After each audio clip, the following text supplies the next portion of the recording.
Jangan keluar kamu video.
Assalamualaikum warahmatullahi wabarakatuh. Selamat datang ibu-ibu guru hebat untuk SMP 2 Lampung. Dalam rangka hari ini saya sebagai calon guru penggerak angkatan 7 mempunyai kegiatan yang namanya aksi nyata tentang budaya positif di sekolah. Diseminasi budaya positif. Ini aksi nyata. Untuk kegiatan aksi nyata budaya positif guru penggerak ini,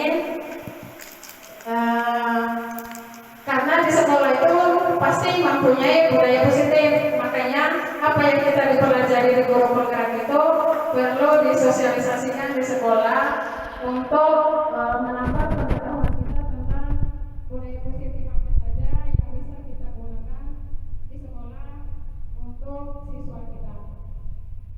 Dalam budaya positif ini yang akan dibahas nanti adalah antara lain disiplin positif dan nilai-nilai kebajikan universal, teori motivasi, hukuman dan penghargaan, restitusi, 3 keyakinan kelas, 4 kebutuhan dasar manusia dan dunia berkualitas, 5 posisi kontrol, 6 restitusi, segitiga restitusinya. Nanti akan kita bahas satu-satu, nanti ada jelaskan.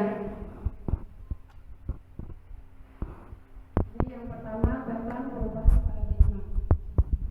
Semua kalau ada hal-hal yang baru, kita pasti harus merubah pola pikir atau pandangan kita tentang sesuatu hal yang baru itu. Di sini ada kegiatan kepala tangan. Ibu mungkin bisa Ibu Safa dengan Ibu Maria kita melakukan kegiatan ini. Ada A dan B. Nanti di tangan kalian masing-masing ditulis sesuatu, terus dikepal. Ibu Safa mengepalkan tangan, terus Ibu Maria mau membuka kepala tangan Ibu Safa dengan cara dia merayu segala macam supaya Ibu Safa mau membuka kepala tangannya. Untuk membuka kepala tangan itu banyak cara yang akan dilakukan oleh Ibu Maria. Mungkin karena penasarannya ingin mengetahui apa yang digenggam oleh Ibu Safa. Jadi untuk merubah sesuatu atau pandangan seseorang terhadap yang baru itu, nah di sini perubahan paradigma atau stimulus respon, teori kontrol atau teori pilihan. Dari kepala tangan tadi, kita mencoba mengubah orang agar berpandangan sama dengan kita. Kita tidak mungkin menyuruh orang berpandangan sama dengan kita. Makanya orang itu kita berusaha memahami pandangan orang lain tentang dunia. Kita tidak bisa mengubah orang supaya berpandangan sama dengan kita. Jadi kepala tangan tadi itu apakah dia mau membukanya atau tidak, itu kan kita tidak bisa mengontrolnya ya. Itu tergantung orang itu sendiri. Perilaku buruk dilihat sebagai suatu kesalahan, seperti kita pada siswa. Sesuatu yang dilakukan oleh siswa itu kita selalu melihatnya dengan sesuatu kesalahan ya. Padahal setiap yang dilakukan orang itu pasti memiliki tujuan. Itu teori kontrolnya. Kita melakukan sesuatu pasti kita punya tujuan. Siswa tidak datang sekolah pun pasti mereka karena punya alasan atau punya tujuan. Orang lain bisa mengontrol saya, hanya Anda yang bisa mengontrol diri Anda, seperti membuka kepala tangan tadi. Ibu Maria tidak bisa mengontrol Ibu Safa apakah dia membuka atau tidak. Jadi hanya Ibu Safa sendiri yang bisa mengontrolnya. Pemaksaan ada pada saat bujukan gagal. Ya, kalau Ibu Maria tidak bisa membujuknya Ibu Safa untuk membukanya kan berarti gagal. Jadi untuk itu mungkin bisa Ibu Maria meminta Ibu Safa, ayo kita sama-sama kita kolaborasi, kita menciptakan atau belajar bersama tentang sesuatu hal yang dimiliki oleh Ibu Safa tadi. Jadi supaya kita sama-sama belajar. Makanya perlu dalam suatu komunitas atau dalam suatu sekolah itu apapun pekerjaan kita hanya bisa melakukan dengan kolaborasi. Seperti sekarang, saya pun tidak akan bisa melakukan kegiatan ini tanpa bantuan Bapak Ibu. Maka kita perlu melakukan kolaborasi. Model berpikir menang kalah, teori kontrol atau pilihannya model berpikir menang-menang. Apakah makna disiplin? Jadi budaya positif itu adalah terkait dengan disiplin. Berasal dari bahasa Latin yang artinya belajar. Makna asal kata ini berkontribusi dengan diri dari murid-murid. Ini adalah Socrates dan Plato. Disiplin diri membuat orang mengalih potensinya menuju sebuah tujuan, apa yang dia hargai. Namun dalam budaya kita, makna kata disiplin telah berubah menjadi sesuatu yang dilakukan seseorang pada orang lain untuk mendapatkan kepatuhan. Seperti kegiatan kita di sekolah pada pagi hari, kita memaksa siswa atau melakukan pembersihan itu kan sepertinya kita memaksa seseorang untuk melakukan kepatuhan kan ya? Untuk mendapatkan kepatuhan. Kecenderungan umum adalah menghubungkan kata disiplin dengan ketidaknyamanan. Ternyata itu memang kenyataan kan? Kita merasakan disiplin, kadang siswa kan pasti merasa tidak nyaman karena kita menyuruh. Ya, karena itu memang terasa kalau kita melakukan pembersihan itu, ini benar-benar asli terjadi. Kecenderungan umum adalah menghubungkan kata kedisiplinan dengan ketidaknyamanan. Pasti kadang siswa itu tidak nyaman kalau kita suruh untuk membersihkan kelas atau sekolahnya, karena kan ada yang kita panggil malah pergi. Bukan dengan apa yang kita hargai atau pencapaian suatu tujuan mulia. Jadi yang kita harapkan di sini adalah disiplin ini berasal dari dalam diri siswa. Nilai-nilai kebajikan universal. Nilai kebajikan adalah sifat positif manusia yang merupakan tujuan mulia yang ingin dicapai setiap individu.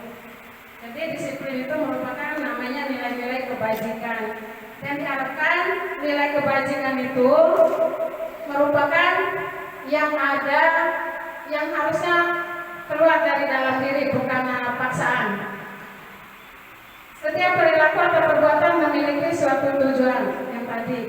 Dengan mengaitkan dengan nilai kebajikan yang diyakini seseorang, maka motivasi intriksinya akan terbangun. Intriksi ini dari dalam ya. Makanya setiap yang dilakukan itu sebenarnya yang sangat kita harapkan itu adalah benar-benar dari hati. Kita memang mau mengerjakan itu dari dalam diri kita, bukan kita mau melakukannya karena kita ingin mendapatkan pujian ataupun penghargaan. Makanya semua yang dilakukan itu sifat positif manusia yang merupakan tujuan mulia yang ingin dicapai. Kita harapkan saja pada diri kita itu kita melakukan sesuatu itu kita ikhlas saja. Kita melakukannya untuk diri kita, bukan untuk karena ini mendapat penilaian dari orang ataupun penghargaan dari orang. Itu semua merupakan namanya nilai-nilai kebajikan, disiplin positif yang ingin kita ciptakan di sekolah kita, terutama pada siswa. Nilai kebajikan yang ingin dicapai oleh setiap anak Indonesia kita kenal dengan profil pelajar Pancasila. Nilai kebajikan yang dipelajari di guru penggerak ini sangat banyak, tapi kita harapkan yang pertama itu nilai kebajikan yang tercipta di sekolah, karena sekarang terkait juga dengan kurikulum merdeka. Nilai kebajikan profil pelajar Pancasila yang terdiri dari 6. Yang pertama, beriman dan bertakwa kepada Tuhan Yang Maha Esa dan berakhlak mulia. Ini yang pertama. Makanya di sekolah kita punya kegiatan sholat zuhur itu paling tidak untuk nilai kebajikan beriman, bertakwa kepada Tuhan dan berakhlak mulia ada di sekolah kita. Itu yang bisa kita harapkan pada siswa kita. Makanya sholat zuhur itu benar-benar kita harapkan kita saling berkolaborasi supaya itu benar-benar bisa berjalan dengan baik dan tidak ada siswa yang tidak mau mengerjakannya. Itu yang sebenarnya kita mau. Harusnya itu ya kembali lagi dari dalam siswa, dari dalam dirinya, itu benar-benar mereka yang mau mengerjakannya. Tapi untuk sementara alhamdulillah sudah banyak yang mengerjakannya tanpa paksaan, walaupun masih ada sebagian. Itu yang perlu kita usahakan terus supaya nilai kebajikan di sekolah kita bisa terus tercipta dengan baik. Mandiri. Untuk mandiri kita semua orang pasti kita mengharapkan diri kita ini kita bisa mandiri, kita mencari, kita guru kita tidak berhenti untuk belajar, kita mencari informasi apapun, pengetahuan apapun untuk diri kita supaya kita bisa belajar. Begitu juga dengan siswa, kita harapkan siswa kita itu mempunyai nilai kebajikan yang mandiri, bernalar kritis, seperti belajar di kelas. Tidak hanya kita aja yang aktif di kelas, tetapi siswa kita yang kritis terhadap kita kalau kita lagi mengajar. Tapi nantilah kita lepas dikit-dikit siswa kita supaya lebih mempunyai pikiran yang kritis terhadap gurunya dalam belajar, ataupun segala hal tentang yang tidak sesuai dengan yang mereka kerjakan, mereka mempunyai pikiran untuk kritis terhadap sesuatu yang mereka terima itu. Seperti halnya misal nilai yang mereka peroleh kalau tidak sesuai dengan yang mereka kerjakan, kita harapkan mereka mempunyai pikiran kritis untuk bisa ngomong kepada gurunya. Jadi itu bukan sesuatu yang sebenarnya bukan sesuatu yang siswa namanya kurang ajar, malah kita berharap siswa itu mempunyai pikiran kritis supaya mereka setelah keluar dari sekolah ini mereka tidak hanya sebagai penonton. Yang kelima, berbineka global. Berbineka global, namanya global berarti luas, ya, wawasannya luas. Bergotong royong. Bergotong royong ini insya Allah di sekolah kita untuk nilai kebajikan bergotong royongnya sudah sangat baik, karena apapun yang kita kerjakan di sekolah, siswa sama-sama mengerjakannya dengan baik, apalagi dalam pembersihan lingkungan sekolah. Kreatif. Kita mengharapkan siswa kita kreatif supaya kalaupun akademiknya tidak baik, paling tidak dia kreatif. Kalau dia kreatif, dia mempunyai bakat untuk membuat sesuatu dan menghasilkan karya. Bisa nanti kalau dia sudah selesai sekolah, dia menciptakan sesuatu mungkin bermanfaat, bisa dijual. Kan itu tidak hanya membutuhkan nilai akademik saja kan untuk sekolahnya. Jadi di sekolah nanti kita harapkan dalam pembinaan itu kita memberikan sesuatu yang baik, yang bagus untuk siswa kita supaya siswa kita lebih kreatif. Itu nilai-nilai kebajikan yang kita harapkan ada pada siswa kita di sekolah. Apalagi itu terkait juga dengan kurikulum merdeka sekarang, dan itu ada di rapor nilai-nilai kebajikan itu. Nilai kebajikan yang profil pelajar Pancasila tadi ada pada nilai rapor yang deskripsinya ibu-ibu ya. Di rapor ada kan? Ya itu makanya ya itu perlu kita lihat, makanya di rapor itu ada, perlu kita lihat nilai kebajikan pada siswa itu. Yang selanjutnya tentang teori motivasi, hukuman, penghargaan, dan restitusi. Teori motivasi perilaku manusia untuk menghindari ketidaknyamanan atau hukuman. Apa yang akan terjadi apabila saya tidak melakukannya? Sama seperti siswa kita, dia tidak mau membersihkan lingkungan itu. Mungkin harusnya dia berpikir apa yang akan terjadi bila saya tidak melakukannya. Itu semua motivasi eksternal dari luar. Apa yang akan saya dapatkan apabila saya melakukannya? Itu motivasi eksternal. Mungkin karena mereka kalau saya melakukannya supaya hanya ingin mendapat penghargaan dari guru, supaya dibilang iya anak, kamu rajin ya, kamu hebat, ya, mau membersihkan sekolah. Tapi ada baiknya juga memberikan seperti itu, tapi itu perlu kita pikirkan karena nanti siswa hanya mau mengerjakan karena kita memberikan penghargaan seperti itu. Saya akan menjadi orang yang seperti apa apabila saya melakukannya. Motivasi internal. Ini tujuan disiplin positif itu. Dari dalam diri, sekali lagi ini supaya tercipta tujuan disiplin positif itu adalah dari dalam diri kita, baik oleh siswa ataupun guru. Ki Hajar Dewantara tentang merdeka. Merdeka itu artinya tidak hanya terlepas dari perintah, akan tetapi juga cakap untuk memerintah diri sendiri. Jadi setiap yang dia lakukan itu tidak perlu karena dari perintah orang, tapi karena dia punya sesuatu itu dia langsung mengerjakannya. Itu yang namanya merdeka. Bentuk program kebajikan atau apresiasi. Nah, ini dalam memberikan apresiasi atau pengakuan perlu diingat beberapa hal. Beri pengakuan secara khusus, seperti dalam kelas kita lagi belajar. Beri pengakuan secara khusus, beri pengakuan secara pribadi, beri pengakuan kepada semua murid secara bergantian, beri pengakuan secara konsisten. Jadi baik pengakuan yang khusus ataupun yang pribadi tadi kita konsisten melakukannya. Tidak sekali ini kita memberikan karena dia bisa mengerjakan, kita sudah memberikan pengakuan kepada dia, tapi untuk semester berikutnya lagi baru kita berikan. Jadi untuk sesuatu yang dilakukan siswa, kita harap memberikan pengakuan kepada siswa itu kita melakukannya konsisten kepada siswa. Dan yang penting itu bukan pada hasil, tapi fokus pada proses. Kita kalau hasil kita gampang memberikannya. Nilai aja kita melihat dari keseharian siswa sehari-hari kita sudah tahu. Makanya yang harus kita fokus itu adalah pada prosesnya, pada yang dilakukan, bukan pada hasil akhir ataupun hasil awal. Misalnya kita melakukan tes awal tinggi, tapi yang kita lihat itu sama seperti kita di kelas, yang kita lihat itu adalah pada prosesnya. Contoh pengakuan atau apresiasi kebajikan.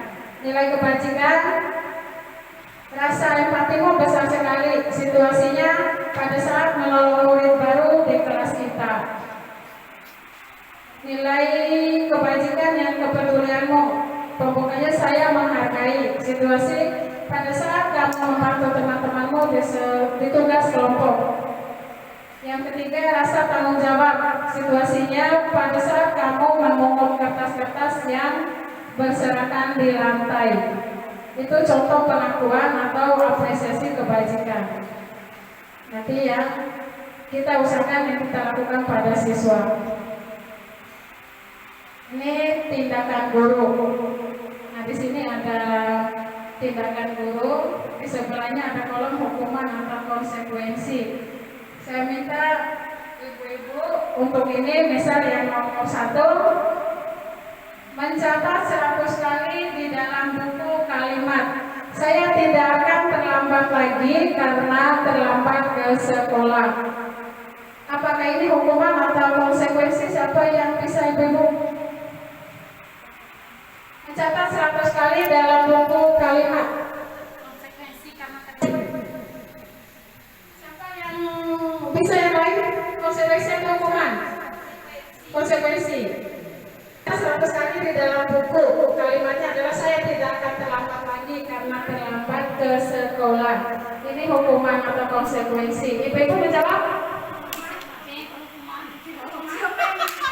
Yang menjawab hukuman kenapa? Yang menjawab konsekuensi kenapa? Mungkin bisa berikan alasannya. Mencatat 100 kali di dalam buku catatan. Di dalam buku kalimat saya tidak akan terlambat lagi. Hukumannya karena dia terlambat ke sekolah. Akibat dari terlambat disuruh mencatat. Hukuman sama konsekuensi itu apa bedanya? Konsekuensi itu yang harus diterima ketika kita melakukan kesalahan. Hukuman itu sama tapi mungkin telah dibuat secara bersama. Itu hukuman. Konsekuensi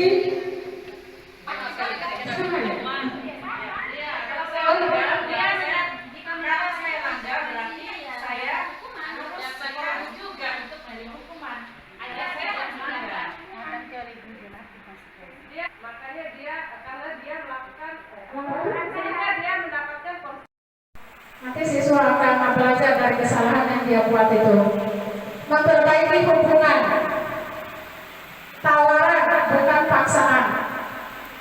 Restitusi menuntut untuk melihat ke dalam diri. Yang kelima, restitusi mencari kebutuhan dasar yang mendasari tindakan. Makanya semua tindakan yang kita lakukan itu pasti memiliki tujuan. Siswa nakal itu bukan karena dia mau nakal, tetapi karena memang ada tujuannya. Mungkin dia mau mencari perhatian karena di rumah dia ada masalah atau segala macam. Semua tindakan itu pasti ada tujuan. Restitusi diri adalah cara yang paling baik. Restitusi fokus pada karakter bukan tindakan. Restitusi fokus pada solusi. Dan yang kesembilan, restitusi mengembalikan murid yang berbuat salah pada kelompoknya. Jadi bukan karena siswa itu berbuat salah harus oleh teman-temannya itu nanti dia diejek atau tidak mau diajak bermain sama temannya. Tetapi restitusi ini adalah tindakan yang kita lakukan supaya siswa itu merasa nyaman. Dia bisa kembali kepada teman-temannya tanpa harus merasa bahwa dia itu orang yang tidak baik karena telah melakukan kesalahan. Keyakinan kelas. Ini ada keyakinan kelas. Mungkin ibu ini sudah membuat keyakinan kelas karena ibu ini sudah guru penggerak. Jadi untuk keyakinan kelas ini sebenarnya kita semua guru yang mengajar kita membuat keyakinan kelas. Jadi sebaiknya keyakinan kelas ini sebenarnya harus wali kelas mengadakan pertemuan di kelas itu dengan seluruh guru yang mengajar di kelas itu. Kita sama-sama membuat keyakinan kelas bersama siswa. Misalnya kelas 91, wali kelasnya guru ini, siapa saja guru yang mengajar di kelas 91, kita ajak berkumpul, kita diskusi bersama siswa, kita membuat keyakinan kelas. Jadi keyakinan kelas itu bisa dipakai oleh seluruh guru yang mengajar di kelas 91 itu. Mengapa tidak peraturan saja? Mengapa harus keyakinan kelas? Mengapa kita memiliki peraturan harus menggunakan helm bila mengendarai kendaraan roda 2? Mengapa kita memiliki peraturan harus menggunakan helm bila mengendarai kendaraan roda 2? Kenapa?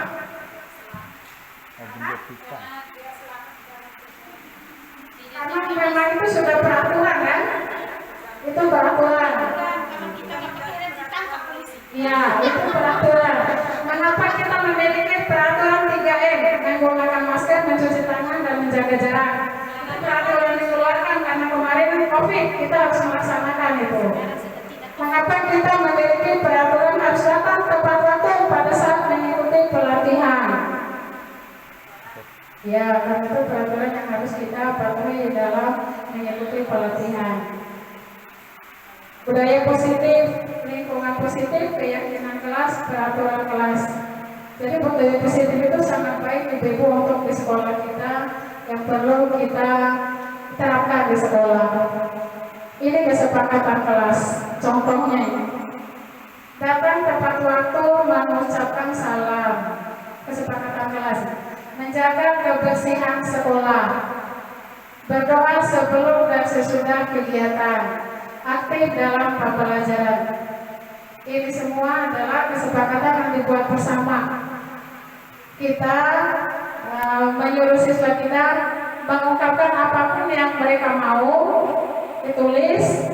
Nanti dari seluruh yang ditulis oleh siswa itu kita sama-sama mengambil beberapa yang penting untuk dijadikan kesepakatan kelas ini untuk ditandai bersama. Karena ini dari siswa yang dari siswa sendiri, siswa yang melaksanakannya. Jadi kalau mereka melanggarnya kan itu kan konsekuensi yang harus mereka laksanakan. Karena ini kan mereka sendiri yang membuatnya. Makanya itu perlunya kesepakatan kelas itu atau keyakinan kelas. Ini peraturan dan yang sebelahnya keyakinan kelas. Selalu kembalikan buku ke tempatnya. Nilai kebajikannya apa? Dilarang mengganggu orang lain. Ini keyakinan kelasnya apa? Hadir di sekolah 15 menit sebelum pembelajaran dimulai. Nah ini Ibu. Nilai kebajikan itu banyak.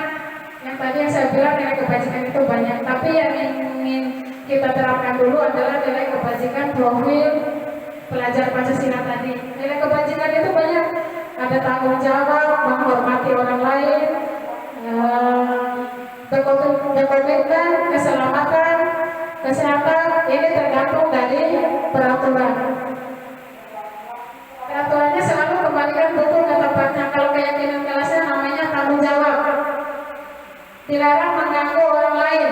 Itu peraturan. Kalau keyakinan kelasnya menghormati orang lain. Ya peraturan dan keyakinan itu bedanya diusahakan tidak boleh ada kata tidak ataupun yang dilarang-dilarang seperti ini. Itu bedanya peraturan dan keyakinan kelas. Dilarang melakukan kekerasan. Sebaiknya untuk keyakinan itu kita menulisnya keselamatan, menghormati orang lain. Dilarang menggunakan narkoba.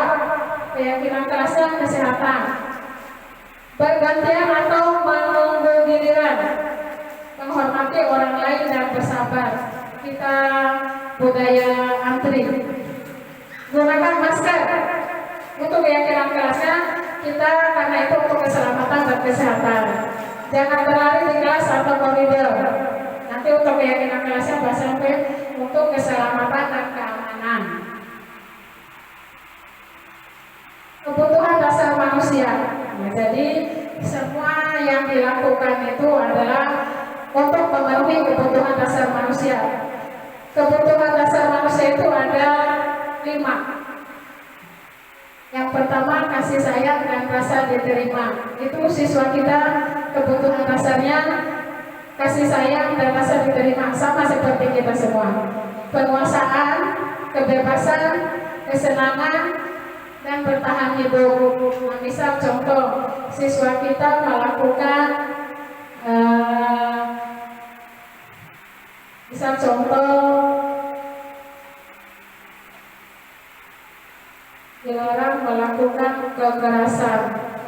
Mungkin kebutuhan dasarnya sebagai manusia dia melakukan itu karena dia ingin kebebasan. Kenapa? Dilarang menggunakan narkoba. Kebutuhan dasar manusia. Jadi intinya setiap manusia itu mempunyai kebutuhan dasar. Kasih sayang, kekuasaan, kesenangan, kebebasan, dan dilakukan karena ingin bertahan hidup.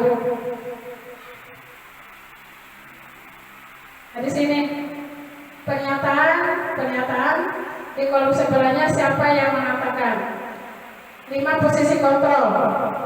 Saya kecewa sekali dengan kamu.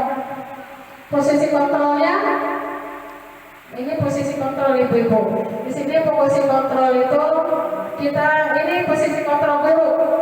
Guru itu mempunyai posisi kontrol sebagai penghukum, pembuat orang merasa bersalah. Kita bisa menjadi teman, pemantau, dan manajer. yang harus kita usahakan, posisi kontrol kita sebagai seorang guru adalah posisi manajer. Itu yang harus kita miliki dalam posisi kontrol kita sebagai seorang guru. Nah, sekarang di sini yang tadi saya kecewa sekali dengan kamu. Ini posisi kontrolnya penghukum, pembuat orang merasa bersalah, teman, pemantau, manajer. Untuk saya kecewa sekali dengan kamu ini posisi kontrolnya apa? Saya kecewa sekali dengan kamu. Bisa guru mengatakan itu, posisi guru mengatakan itu, apakah dia sebagai apa? Apakah sebagai penghukum, pembuat orang merasa bersalah, teman, pemantau, atau manajer? Membuat orang merasa bersalah, ya. Bahasanya saya kecewa sekali dengan kamu. Jadi itu posisi guru. Kalau seperti itu, bagaimana perasaan siswa kita?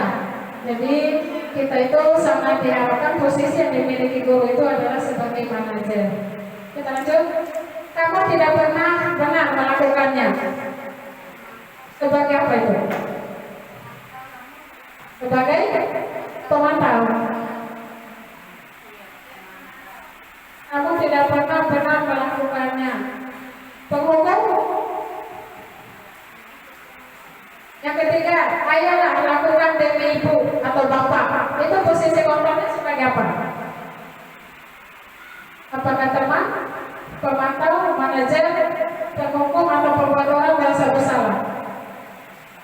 Ayolah lakukan demi ibu atau lakukan demi bapak. Posisi kontrolnya sebagai apa? Teman, pemantau. Apakah kamu mau mendapat stiker bintang hari ini? Bagaimana kamu bisa menyelesaikan masalah ini? Kamu selalu yang paling terakhir. Yang terakhir ini apa? Kamu selalu yang paling terakhir. Posisinya membuat orang merasa bersalah bukan? Yang terakhir ini. Kamu selalu paling terakhir. Kalau orang bilang begitu sama kita, pasti kita merasa bersalah ya. Kita lihat di bawah. Ternyata itu saya kecewa sekali dengan kamu tadi benar. Itu membuat orang merasa bersalah. Kamu tidak pernah benar melakukannya. Penghukum. Kita bilang begitu sama orang, sepertinya kita menghukum orang itu dengan kata-kata itu. Ayolah lakukan demi ibu atau bapak. Itu teman. Kita bahasanya maksudnya seperti pada teman dengan siswa kita. Apakah kamu mau mendapatkan stiker bintang hari ini? Pemantau. Bagaimana kamu menyelesaikan masalah ini? Ini manajer. Guru itu diharapkan mempunyai posisi kontrol sebagai manajer. Sangat pelan-pelan kita menyuruh siswa kita itu, kita membantu siswa kita itu dia punya masalah, kita panggil dia, tetapi dia sendiri yang akan berusaha mencari solusi untuk masalah itu. Nah, kita ini terakhir masuk ke segitiga restitusi. Ini paling baik kita lakukan, apalagi guru BK dan seluruh guru yang mengajar di kelas. Semua kebutuhan dasar, semua posisi kontrol tadi di segitiga restitusi sini masuknya. Jadi dalam menyelesaikan masalah di segitiga restitusi ini, kita mengharapkan diri kita ini posisinya sebagai manajer, posisi kontrol kita. Dan kita harus paham kenapa siswa melakukan tindakan itu. Apakah karena dia ingin kebebasan atau karena dia merasa segitiga restitusi ini. Di segitiga restitusi ini 5 posisi kontrol guru ini kita gunakan untuk menyelesaikan masalah di sini. Kita harus melihat kenapa siswa kita melakukan masalah itu. Karena kebutuhannya tadi, apakah karena dia ingin kebebasan atau kesenangan. Di sini masuk semua di segitiga restitusi. Nah ini segitiga restitusi itu ada 3 langkah ibu-ibu. Yang pertama namanya menstabilkan identitas. Ini adalah langkah-langkah segitiga restitusi. Posisi kita sebagai guru sangat menentukan kita dalam membantu siswa menyelesaikannya masalah.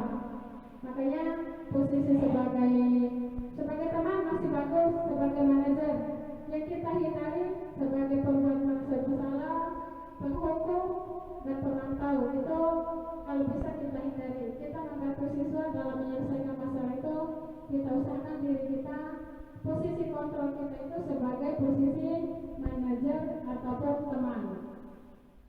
Yang pertama dilakukan menstabilkan identitas untuk membuat anak yang merasa gagal karena berbuat salah menjadi positif terhadap dirinya. Jadi kita kalau siswa kita melakukan kesalahan, jangan karena siswa itu melakukan kesalahan tambah kita marahi lagi. Jadi kasihan siswanya akan tambah tertekan. Yang pertama yang kita lakukan menstabilkan identitas. Kata-kata yang harus kita berikan kepada siswa kita. Berbuat salah itu hal yang manusiawi. Tidak ada manusia yang sempurna. Bapak Ibu pun pernah berbuat salah.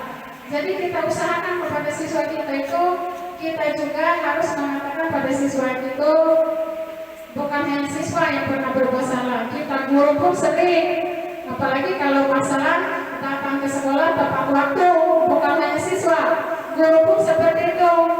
Jadi kalau kita mau menyelesaikan siswa, misalnya siswa itu terlambat datang ke sekolah, kita memanggilnya.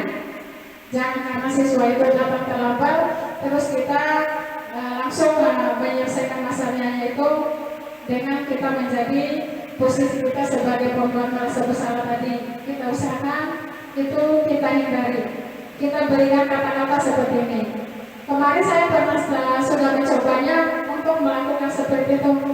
Ternyata melakukan seperti itu asik juga. Jadi kita sama siswa itu kita merasa dekat, kita memahami siswa. Kalau kamu menyalahkan dirimu sendiri terus menerus, apakah kamu bersikap baik pada dirimu sendiri? Jadi ini adalah kata-kata yang perlu kita perhatikan kalau kita mau menyelesaikan masalah pada siswa. Yang kedua yang kita lakukan validasi kebutuhan. Tadi validasi kebutuhan. Siswa melakukannya itu karena apa? Pada dasarnya setiap tindakan manusia tujuannya adalah memenuhi ini tadi. Power itu kekuatan, freedom kebebasan, love and belonging ini cinta dan kasih sayang, kebebasan, kesenangan, ataupun survive ini adalah karena kebutuhan hidup tadi. Jadi semua yang dilakukan tindakan itu karena apa? Siswa kita tidak datang sekolah karena dia apa? Karena di lingkungan rumahnya mungkin tidak ada orang tuanya yang melihat dia kenapa dia harus datang sekolah, tidak ada yang memperhatikan pakaiannya, semuanya. Makanya kita perhatikan baik-baik kenapa siswa kita tidak datang sekolah itu, bukan kita langsung bilang siswa itu malas atau segala macam. Makanya perlu kita tahu siswa itu melakukannya karena apa. Validasi kebutuhan, kita perlu tahu kebutuhan siswa melakukan itu karena apa. Apakah karena dia ingin bebas atau karena dia ingin kesenangan? Makanya untuk segitiga restitusi itu ibu-ibu sangat bagus dilakukan dalam menyelesaikan masalah.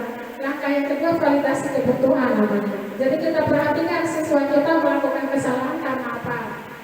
Yang sebaiknya kita katakan, kamu bisa saja kan melakukan hal yang lebih buruk tapi kamu tidak melakukan. Kamu pasti punya alasan mengapa melakukannya. Apa yang penting bagi kamu? Kamu boleh tetap berusaha menjaga sikap itu, tapi tambahkan sikap yang lain, yang baru. Maukah kamu belajar cara lain untuk mendapatkan yang kamu butuhkan tanpa harus memukul? Apakah kamu bisa melakukan dengan lebih baik besok lagi?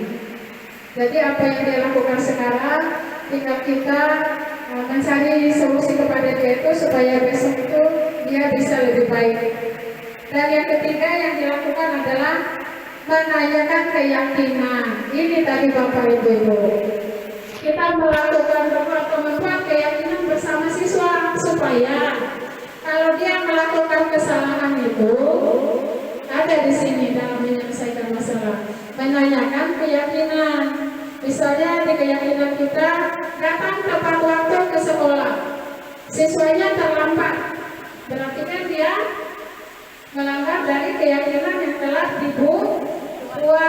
Makanya di kelas itu kita perlu membuat keyakinan kelas dan kesepakatan itu supaya kalau dalam menyelesaikan masalah sudah dia buat. Makanya namanya konsekuensi. Jadi dalam menyelesaikan masalah yang namanya restitusi itu bukan kita ini yang kita lakukan banyak hal, mungkin kita langsung saja kalau siswa melakukan kesalahan itu kita kita apalagi dalam menyelesaikan masalah siswa kita usahakan kita benar-benar menjaga posisi kita sebagai guru, kita jangan sebagai pemukul terhadap siswa, apalagi membuat diri siswa itu merasa bersalah kepada siswa, dia akan mentalnya jatuh. Ini Ibu, terakhir intervensi ini bisa membantu murid kembali ke tujuan semula dengan cukup singkat dan dengan cara non-kooperatif. Pertanyaan-pertanyaan yang diajukan biasanya dikemukakan oleh seorang pemantau dan manajer. Apakah kamu ingin berbuat lebih baik? Apakah saat ini kamu sedang menjadi orang yang sedang kamu inginkan? Pokoknya semua ini adalah kata-kata yang perlu kita usahakan, yang kita lakukan kepada siswa. Kata-kata kita pun perlu kita jaga, tidak hanya kepada sesama teman. Yang penting karena kita menjadi guru, harusnya kepada siswa kita sangat menjaga perkataan kita. Karena kita guru, kita dicontoh dan digugu dan ditiru. Kita harus melakukan dulu sendiri, baru kita bisa melakukannya kepada siswa. Seperti itu Ibu-Ibu, mungkin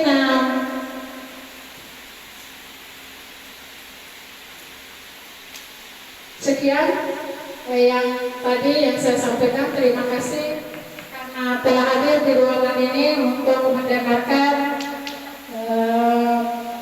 penyampaian saya tentang budaya positif yang akan kita laksanakan di sekolah kita.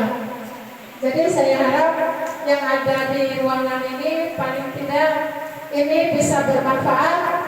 Nah, mungkin setelah keluar dari ruangan ini Bapak Ibu mau mencoba melakukan keyakinan kelas dengan siswa, membuat kesepakatan. Jadi kalau siswa melanggar itu sudah ada, kita buat bersama-sama.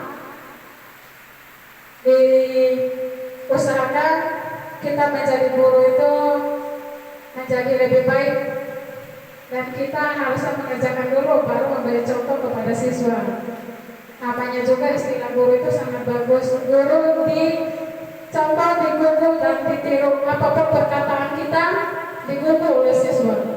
Perlakuan kita akan ditiru kalau kita tidak baik. Atau apa kita mau bilang, siswa bilang Bapak itu bilang kita begini, ternyata dia sendiri tidak, kan tidak enak juga.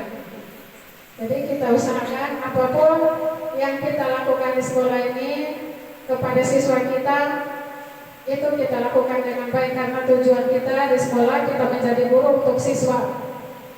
Dalam menyelesaikan masalah pun kita usahakan dengan sangat baik. Jadi apa yang saya sampaikan hari ini semoga bermanfaat untuk ibu-ibu sekarang. Yang tidak hadir bisa kita share ilmu yang kita punya, dan mungkin yang hadir ini besok-besok kita bisa belajar bersama lagi apapun masalah yang kita punya tentang pembelajaran. Kita bisa lakukan pertemuan, kita bahas bersama. Apalagi sekarang kita melakukan supervisi itu dalam hal administrasi, kita perlu adakan pembelajaran, mungkin kita belajar bersama-sama, siapa yang bisa sharing ke temannya. Nanti di sekolah akan diusahakan yang namanya komunitas praktis itu kita jalankan dengan baik supaya kita bisa belajar bersama-sama. Kita bisa menjadi guru yang lebih baik dengan terus belajar. Nah, terima kasih Bapak Ibu untuk kehadirannya, semoga bermanfaat. Sekian dan terima kasih.